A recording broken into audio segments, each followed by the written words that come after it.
it's Peter's Arms, Griniflix, Adventure 8, and welcome to another video. Alright, so what's happening today? I'm hanging out to get out there and travel anywhere, four-wheel drive, whatever. But it's not happening right now because everyone's in lockdown in Australia. But I thought I'd still do a video around travel, adventure travel, four-wheel drive. So today's video is going to be about doing some mods to my Hilux here. I've had my 5 top mods and my next 5 top mods, and there'll be some links to the video as well as in the description below. And today I'm going to be looking at my next version of how to put a clear screen on the Alu-Cab Canopy Camper. So right now we've got these doors, which are fine, and then I created this screen that can be put up and down as you wish, which is also very fine. And then you've got the Mozzie mesh here, which is an AluCab accessory that you can also have. But I wanted to see what else could I do about this clear screen. Is there a better way of actually doing this? So all right, let's get on with the video.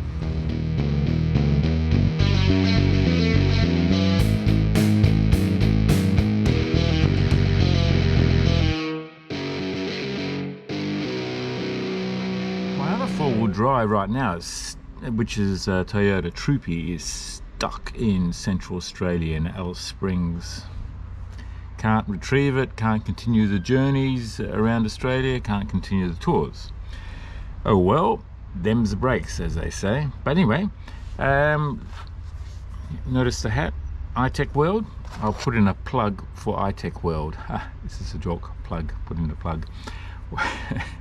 In the Troopy, I've got a portable power station, lithium portable power station, which is great. That helps, and also a solar blanket, a folding solar blanket as well. That gives me extra power when I need it, wherever I need it, whether near the Troopy or away from the Troopy, to charge all my camera gear, batteries, etc. Give me a power supply, 12-volt power supply, as well as 240 volts. And it can be charged by the car, solar blankets, or take it into a campsite or hotel or whatever and charge it up there as well. Now with the solar blanket, there is a plug that fits between the solar blanket and the portable power station. There's a couple of power stations available. There'll be some photographs here as well as a link to the website for iTech World. But they've just released a new adapter, power cord power plug, Anderson plug, which fits into the solar blanket, and then this connection here, which fits into one of the connections on the power station of the iTech World power station. Now the difference between this one and the previous one that was available, there'll be some photographs there as well, is the charging rate from the solar blanket. The previous one you could get up to about 60, 65, 70 watts coming through to charge the power station. With this one here, that actually, because of the thicker wires and because we're using a different connection on this power station, it's rated at a higher charging rate, which means you can have 20 to 30% increase in the charging rate. Then you can reduce the number of hours necessary to charge up your power station. Before I forget, I am an affiliate with iTech World. Now what that means for you is that if there is anything on their website, you go to their website, www.itechworld.com.au, and power stations, solar blankets, connectors, whatever you want. If you use my discount code ADVENTURE8, adventure then number 8, then you can get 10% discount code. You get 10% off what you purchase when you check out online. You go shopping cart, find what you want, go to the shopping cart. When you get to the checkout, there is a promotion code that you can put in Adventure 8, you get 10% off your entire order. I hope that helps you. It does help me a little bit. It helps support the channel. So if it's something that's important to you, go to the website and see what you can find. Anyway, I hope that helps. Let's get on with the options for this screen. This is what I have here is great. And with the design, I think I still like it because I can clip it in place like that. Put those tags around like that, and that pretty much makes it waterproof, windproof, whatever proof. There you go. Good. That's all fixed. There you go. So it doesn't matter how much wind there is or how much rain there is from the side, whatever, then this stops all the wind, the rain and everything from coming in. With a few little gaps here and there, which is okay. And if you're on the inside, you can still push out like that, and if you've got any water, whatever you want to pour out, you can just out through there. Which is good. I only got it on one side right now, and I was thinking, well, I can put one on the other side as well, but is there a better design? And what could I do? And I'm thinking is maybe a better design would be something not as floppy as this, but something that's firmer and can clip on somehow, and can maybe pivot up and attach to this when you want it and not want it. And if it's not in use, it could be stored away. And with the Alu-Cab Canopy Camper, there's a couple of places where things can be stored. And one of those places is right here. In this gap here, there's a gap here. And then when the bed comes down, that gap remains. I've got myself a couple of PVC panels. I'm going to be experimenting with two different varieties. And this is a lightweight panel. Anything lightweight is great as far as full driving is concerned, because everything starts to build up when you start putting things into it. The advantage of this panel that it can be cut, it can be drilled, it can be cleaned quite easily, and it is lightweight because of its cardboard construction here, so air gaps between.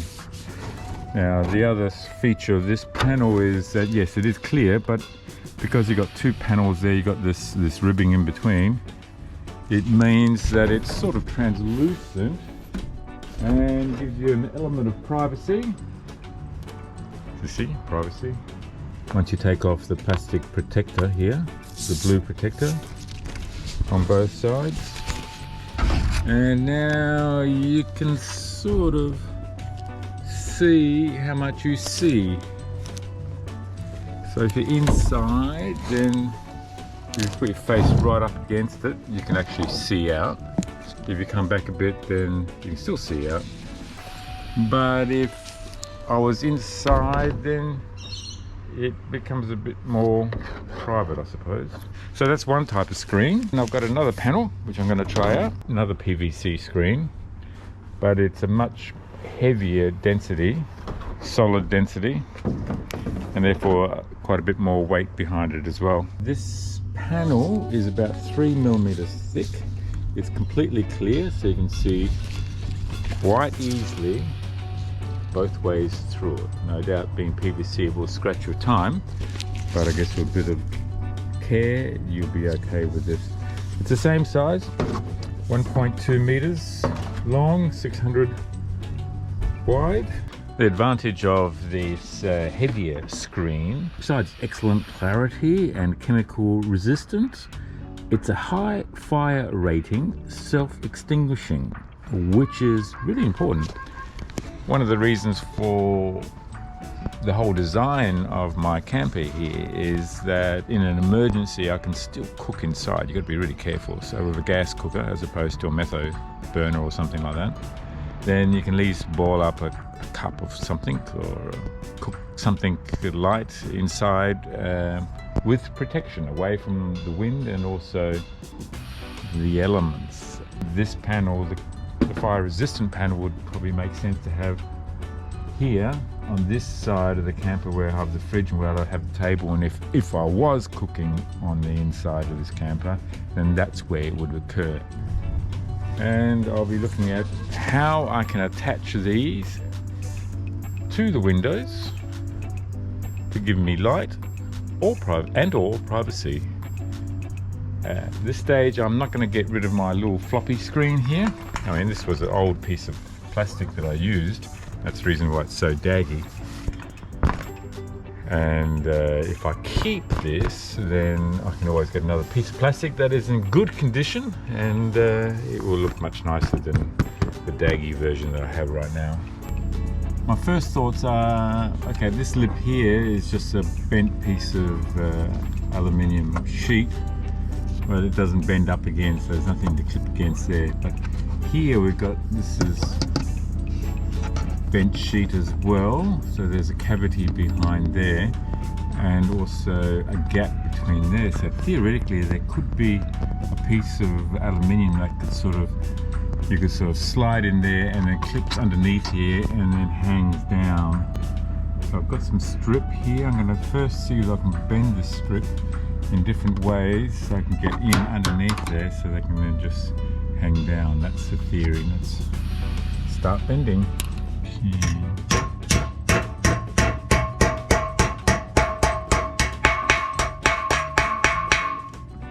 So theoretically that slide in like that and then comes down like that.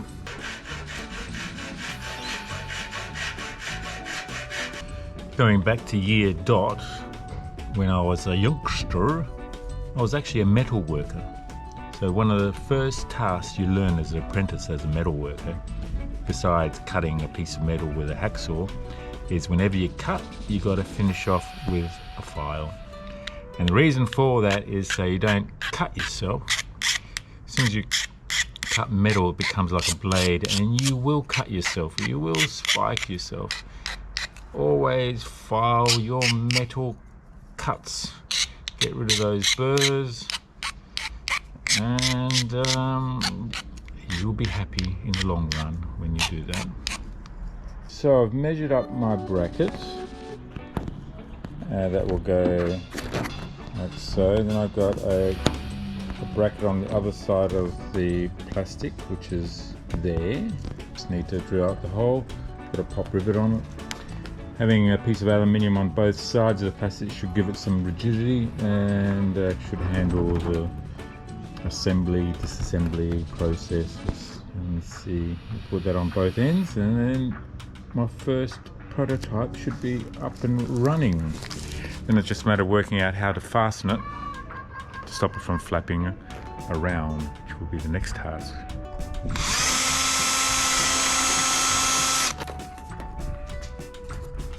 You need 3 hands for this. Or a piece of tape. Okay, that worked. That's great. There's my bracket attached, and I'll just do one on the other side as well. Oh, this is it. Here we go. It's attached. Panels there, the panels there.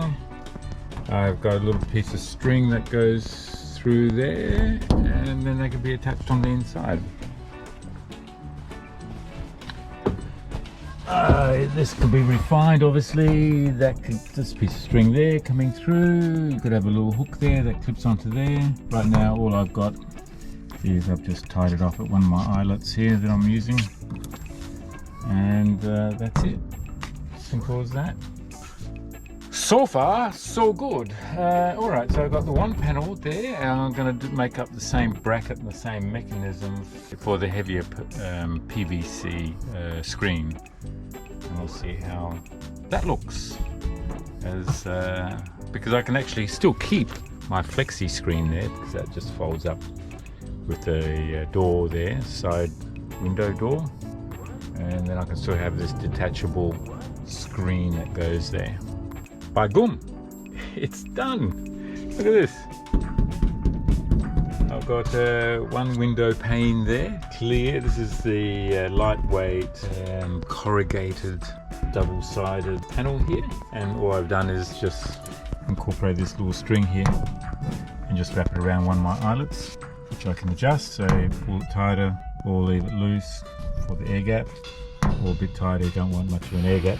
There's still an air gap on the side there, and likewise on the other side, but this stops most of the wind coming through. It is translucent, as you can see. And then on the other side I've got my other panel, which is a similar arrangement. All I've done is just incorporate a string tie here that I can tie around anywhere. If I had an eyelet here, I'd just tie it around there, but I've got this my mount for my water pump, so that can either reduce the light amount of airflow that goes through there. Again, there's airflow through the sides, which is all very nice. It's quite a warm day today, so I've got my vents open, as you can see here, and my bed is up here. I won't be sleeping in here tonight because I am in urban city location, not camping. Just for the experience, I should probably come out for another night camp, I think, and see how it is with these panels as far as reducing the amount of wind. It's not a windy day today, so there's no real test to see how much wind it stops, but I imagine it would stop quite a bit of wind and the draft. So if I was cooking here, I'd have my little table here, my breadboard, which is right there, goes here, and I can have my gas cooker there. I can make a pot of tea, make some porridge, make some breakfast or whatever, and not be bothered about how much wind is coming through. So great wind deflector. Another wonderful invention by Adventurate, Griniflix, me. Oh, just a bit of finishing off. You notice I got this little black rim around here. All that is just PVC tape that I've just put around the edge of the window there. If I was to pull that tight, you can see the edge goes against the car. Or being soft PVC tape, that's not going to scratch the car anyway, so there's no big deal there. I'll do the same on this panel, and that's it. I think we have... Oh, okay, the last bit you want to see is how do we actually take this off and store it. All right, let's do that. Panel, simple. Oh, okay, I can have that panel and still have my flexible panel here attached, which is wonderful. And I just basically do that.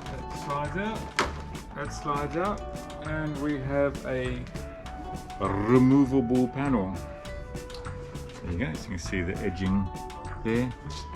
Just have to put some edging there as well. Let's go see where it goes. Okay. And it goes here. Right here. Just here. And that just slides in, like so. The pillow can just go there, and then the bed comes down and it's done.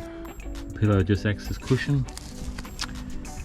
Absolutely brilliant in my opinion. What do you think? Has it been a good idea? A worthwhile mod? I welcome your feedback on that one. I realise that not everyone's going to want to build their own weather shield, clear or corrugated or whatever, for the Alu-Cab Canopy Camper. So what I'll do is, for those people that would like one of these panels, weather shield panels, either the corrugated one or the heavy duty clear one, I'm happy to make those and ship those out to you. I guess I'll limit the shipping at this stage to Australia, just from a practical point of view. I'll include in the description the costs for either panel. Obviously if you order 2 panels, then there'll be just one delivery cost associated with both panels in the one package.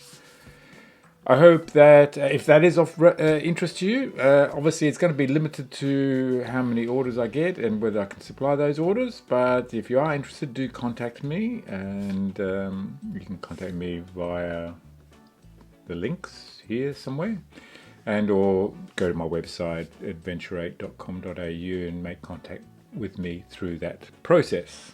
Okay, well, I hope you found the whole video interesting, useful. Give it a thumbs up. Really appreciate your support. That helps with obviously the algorithm and YouTube. If it's the first time to my channel, then do press subscribe, and that supports the channel, of course, and press notifications if you'd like to get notified when the next video is out. Thanks again for watching. I look forward to seeing you in my next video. Cheers. Bye.